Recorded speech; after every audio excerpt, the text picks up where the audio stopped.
Hello students, मैं doctor मुक्ता द्विवेदी सम्राट पृथ्वीराज चौहान राजकीय महाविद्यालय अजमेर से बोल रही हूँ।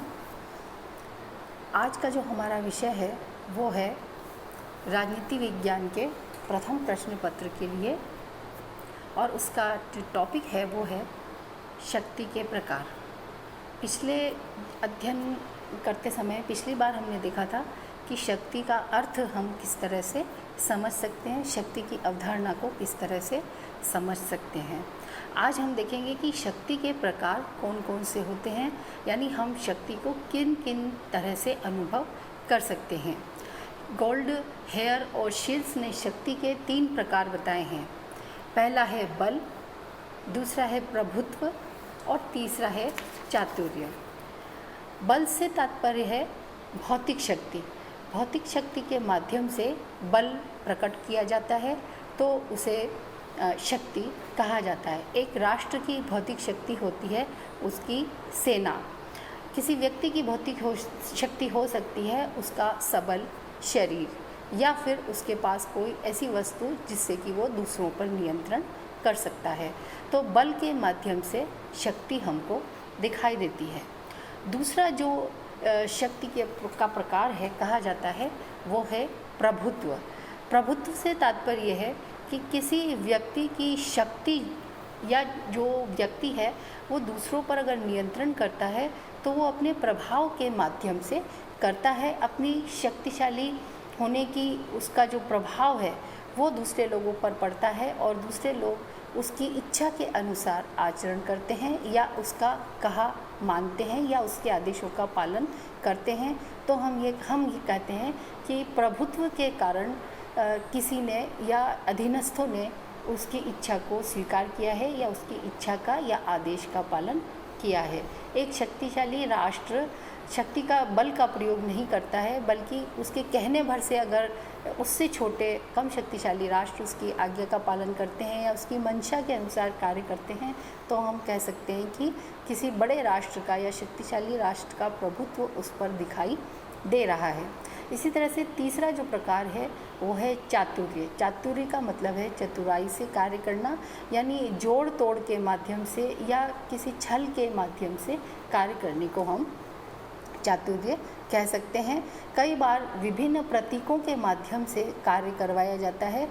इसमें सीधे आदेश नहीं दिया जाता, बल्कि किसी प्रतीक के माध्यम से ये पता चलता है कि लोगों से अपने इच्छा के अनुसार आचरण करवाया जा रहा है। तो उस तरह अगर कोई संस्था या राज्य या कोई व्यक्ति किसी अधीनस्थ के ऊपर अगर शक्ति का प्रयोग करता है चातुर्य के माध्यम से, तो हम कहेंगे कि ये चतुराई से शक्ति का प्रयोग किया गया है, जिसमें सीधे रूप से दिखाई नहीं दे रहा है।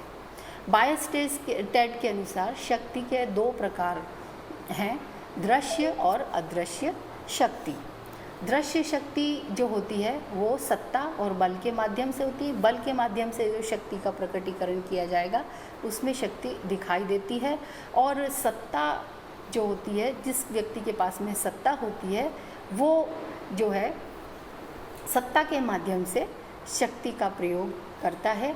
और इस तरह से 2 प्रकार हो गए, दृश्य शक्ति और अदृश्य शक्ति। एक शक्ति हो सकती है दमनात्मक और अदमनात्मक शक्ति। दमनात्मक शक्ति जो होती है उसमें बल का प्रभाव दिखाई देता है। किसी शक्ति के किसी प्रकार या भौतिक प्रकार के माध्यम से दमन का प्रयोग करके बिना अधीनस्थों की इच्छा के अगर आदेश का पालन करवाया जा रहा है तो हम उसे दमनात्मक शक्ति कहेंगे। और अगर जनता अपनी स्वेच्छा से शक्ति को शक्तिशाली व्यक्ति या राज्य के आदेशों का या किसी संस्था के आदेशों का पालन कर रही है तो हम उसे अदमनात्मक शक्ति कहेंगे। अनौपचारिक तथा औपचारिक शक्ति। औपचारिक शक्ति हम उसे कहेंगे कि किसी संविधान के माध्यम से अगर कोई शक्ति का प्रयोग करता है तो हम उसे औपचारिक शक्ति कहेंगे कि शक्ति उसके अंदर निहित है। अनौपचारिक शक्ति का मतलब यह है कि शक्ति किसी को प्रदान नहीं की गई है, लेकिन वो किसी माध्यम से शक्ति का प्रयोग कर रहा है, वो दिखाई नहीं दे रही है लेकिन वो शक्ति का प्रयोग कर रहा है। तो इस तरह से संवैधानिक शक्ति औपचारिक होती है जो दिखाई देती है, और जिसमें शक्ति का बंटवारा होता है अगर तो वो दिखाई देता है। अनौपचारिक शक्ति निजी शक्ति होती है। इसी तरह से प्रत्यक्ष और अप्रत्यक्ष शक्ति होती है।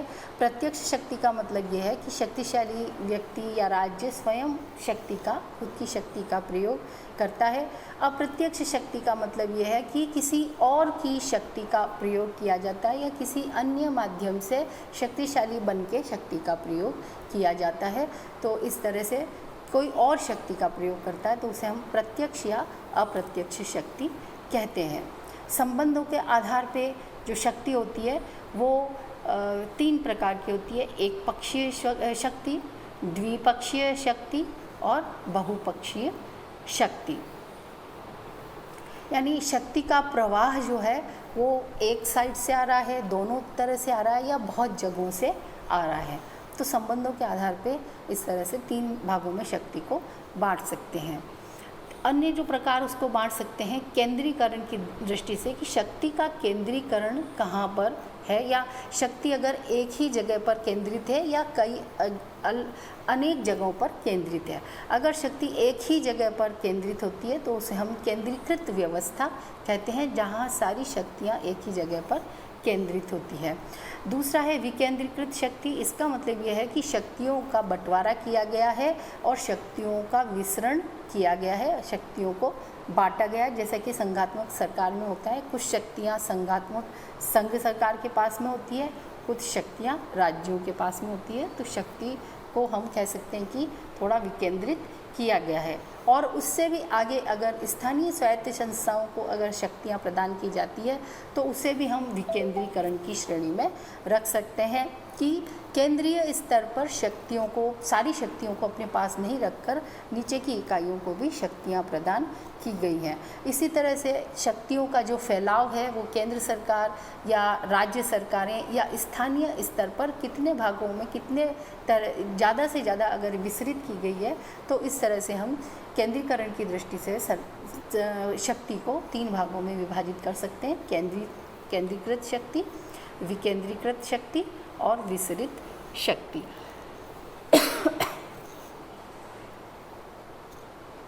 क्षेत्रीयता के आधार पर भी शक्ति का विभाजन किया गया है, जैसे राष्ट्रीय शक्ति, प्रादेशिक शक्ति और अंतर्राष्ट्रीय शक्ति।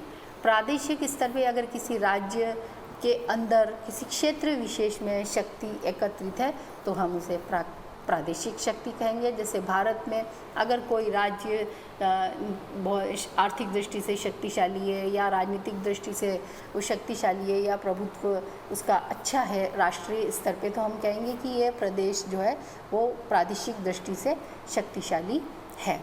राष्ट्रीय शक्ति हम जानते हैं कि एक राष्ट्र जो है वो कर्ता होता है अंतर्राष्ट्रीय स्तर पर, तो राष्ट्रीय शक्ति जो है उसको भी वो भी हमें दिखाई देती है कि राष्ट्रीय शक्ति का संवर्धन एक राष्ट्र करता है और उसमें बढ़ोतरी करने का प्रयास करता है और उसको सब अंतर्राष्ट्रीय स्तर पर जानने का प्रयास करते हैं।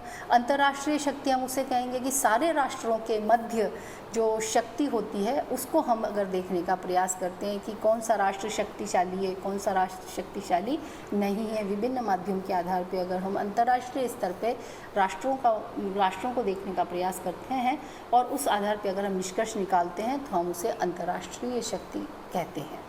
मात्रा के आधार पे भी हम शक्ति को बांट सकते हैं, जैसे महान शक्ति, मध्यम शक्ति और निम्न शक्ति। अगर शक्ति के जो विभिन्न रूप हैं उन रूपों में अगर कोई राष्ट्र बहुत ही शक्तिशाली है, उसके पास में हर आधार पर शक्ति है, जैसे आर्थिक शक्ति है, राजनीतिक शक्ति है, सैनिक शक्ति है, तो ऐसे राष्ट्रों को महान कहा जाता है। मध्यम राष्ट्र का मतलब ये है कि उसके पास में वो बहुत कमज़ोर भी नहीं है, उसको आसानी से दबाया भी नहीं जा सकता है, लेकिन वो इतना महान भी नहीं है, तो हम उसे मध्यम स्तर का राष्ट्र कहते हैं। और निम्न का मतलब ये है कि जिसके पास में बहुत ही कम शक्तियाँ विद्यमान है। तो इस तरह से मात्रा के आधार पे भी शक्ति के प्रकार माने गए हैं, महान शक्ति, मध्यम शक्ति और निम्न शक्ति। मूल्यों की दृष्टि से भी शक्ति का विभाजन किया गया है। एक तो है सकारात्मक शक्ति और दूसरा है नकारात्मक शक्ति। सकारात्मक शक्ति उसको कहा गया है कि जब जो शक्तिशाली जो भी व्यक्ति है, करता है, राष्ट्र है, व्यक्ति है, संस्था है, वो अगर जनहित के आधार पे काम करती है तो उसे सकारात्मक शक्ति कहते हैं। अगर वो जन सहमति से कार्य करती है और जनता उस अपनी सहमति उनके कार्यों को देती है तो इस तरह की शक्ति को सकारात्मक शक्ति कहा जाता है, जिसमें जनता अपनी स्वेच्छा से शक्ति जो भी व्यक्ति है या राज्य है उसकी आदेशों का पालन करती है। नकारात्मक शक्ति वो होती है जो अनुचित ढंग से प्राप्त की हुई होती है, अपने लाभ के लिए प्राप्त की हुई होती है और कई बार जनता उसके आदेशों का पालन नहीं करना चाहती है, लेकिन शक्ति के दबाव के कारण जनता उसको मानती है, तो ऐसी शक्ति को हम नकारात्मक शक्ति कहेंगे। राजनीतिक दृष्टि से भी शक्ति जो है उसको कई भागों में बांटा जा सकता है, जैसे शारीरिक शक्ति, मनोवैज्ञानिक शक्ति और आर्थिक शक्ति। शारीरिक शक्ति, एक राष्ट्र की शारीरिक शक्ति उसकी सैनिक शक्ति होती है, उसके पास कितने आणविक हथियार हैं, कितनी उसकी सेना का विस्तार है, कितने उसके नौसेना कितनी बड़ी है, उसकी थल सेना कितनी बड़ी है, उसकी वायु सेना कितनी बड़ी है, ये उसकी आर्थिक शक्ति से आंका जाता है। मनोवैज्ञानिक शक्ति वो होती है कि जिसके माध्यम से अन्य राष्ट्र जो है उससे प्रभावित रहते हैं और उसकी आज्ञाओं उसके जो भी कोई आदेश है या उसके अनुसरण करने का प्रयास करते हैं या उसके आदेशों को कई बार स्वीकार भी कर लेते हैं। आर्थिक शक्ति से हम कह सकते हैं कि आर्थिक शक्ति का तात्पर्य है कि कोई राज्य अगर आर्थिक दृष्टि से शक्तिशाली है, उसकी अर्थव्यवस्था बहुत मजबूत है, तो वो एक राजनीतिक शक्ति को अपने फेवर में करने का प्रयास करती है, क्योंकि जो राष्ट्र आर्थिक रूप से शक्तिशाली होते हैं राजनीतिक रूप से वो दूसरे राष्ट्रों के ऊपर प्रभाव डाल सकते हैं और डालते हैं, क्योंकि वो दूसरे राष्ट्रों पर प्रभाव डालने के लिए अपनी अर्थव्यवस्था या मजबूत आर्थिक शक्ति के विभिन्न माध्यमों का सहारा देते हैं, जैसे कि दूसरे राष्ट्रों को अनुदान देना है या लोन देना है या और किसी तरीके से उनको ओबलाइज करना है, ताकि वो राष्ट्र जो शक्तिशाली राष्ट्र है उसकी आज्ञाओं का पालन करे। तो राजनीति शास्त्र में ये माना जाता है कि एक राष्ट्र के पास में आर्थिक शक्ति से उसकी राजनीतिक शक्ति या राजनीतिक प्रभुत्व में भी वृद्धि होती है। Thank you very much. Keep learning, keep growing.